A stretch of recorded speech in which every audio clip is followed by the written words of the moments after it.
bạn xưa đây ngày nay trong trong bằng hai nhầm pi hard reset sticker base đai vía kèng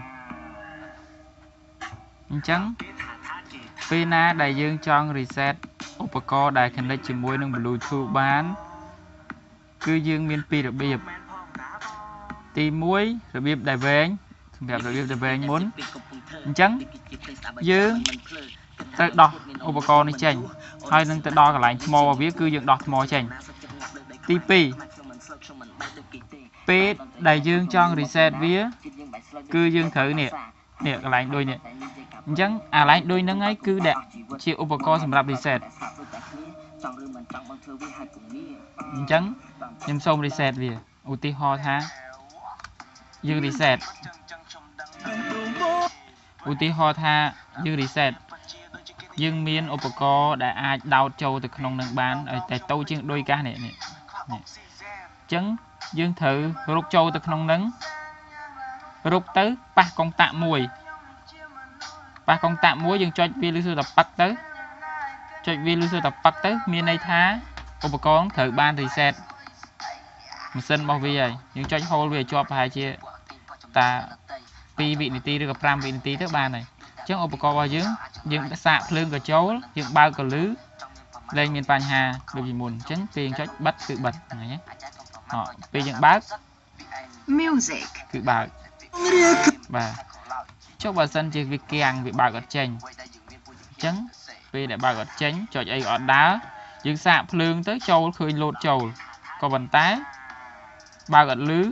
ដាក់ស្អីក៏អត់លឺដាក់ memory ក៏អត់លឺដោត USB ក៏អត់អញ្ចឹងមានន័យថាដល់តែ reset នេះដាក់ចំអាហ្នឹងហើយមានកុងតាក់មួយរាវឲ្យចំចុចលើសូប៉ាក់ hold ឲ្យជាប់ប្រហែលជា2វិនាទីឬ5វិនាទីទៅគឺវានឹងបានសម្រេចហើយនឹងបើកលឺវិញជាធម្មតាដូចដើម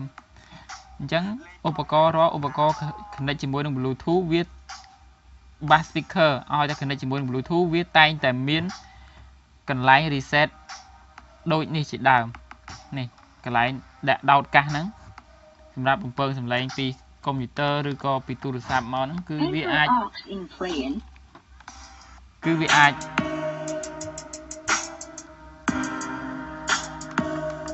បាទចឹងបើសំឡេងនេះជាឧបករណ៍ដែលអាចដោតខ្សែក្បាល2នេះអានេះក៏ក្បាល1ហើយអានេះក៏ក្បាល1ទៀតបាទអញ្ចឹងឧបករណ៍ពីរហ្នឹងគឺយើងអាចបន្តសំឡេងពីឧបករណ៍មួយទៀតមកបានពេលហ្នឹងយើង reset វាយើងគ្រាន់តែ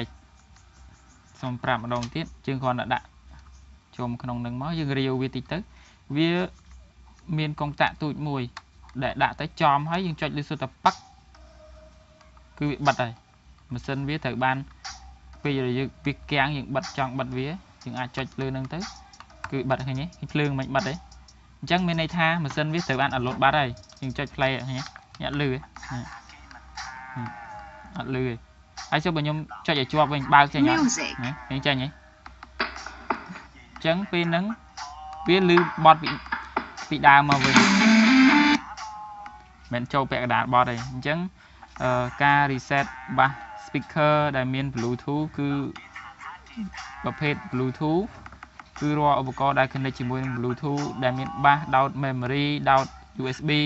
គឺវាតែងតែមានឧបករណ៍គឺវាតែងតែមានកន្លែងដែល reset វាជានិច្ចព្រោះថាវាអាចនឹងគាំងនៅថ្ងៃណាមួយអញ្ចឹងហើយបានគេធ្វើ board សម្រាប់ឲ្យយើង reset តែគេអត់បានដាក់អក្សរប្រាប់ថាអក្សរកន្លែងហ្នឹងប្រាប់ថា reset ទេអានេះគឺជាចំណុចដែលយើងអត់ដែលដឹងហើយអត់បានមើលការណែនាំរបស់វាប្រហែលជាគេមានដាក់ការណែនាំតែអានេះគឺខ្ញុំចង់បង្ហាញអំពីការ reset bass speaker connect ជាមួយនឹង Bluetooth បាទអរគុណសូមជម្រាបលាសង្ឃឹមថាខ្ញុំនឹងមានវីដេអូថ្មីក្រោយសម្រាប់អ្នកទាំងអស់គ្នាបន្តទៀតអូខេបាយបាយ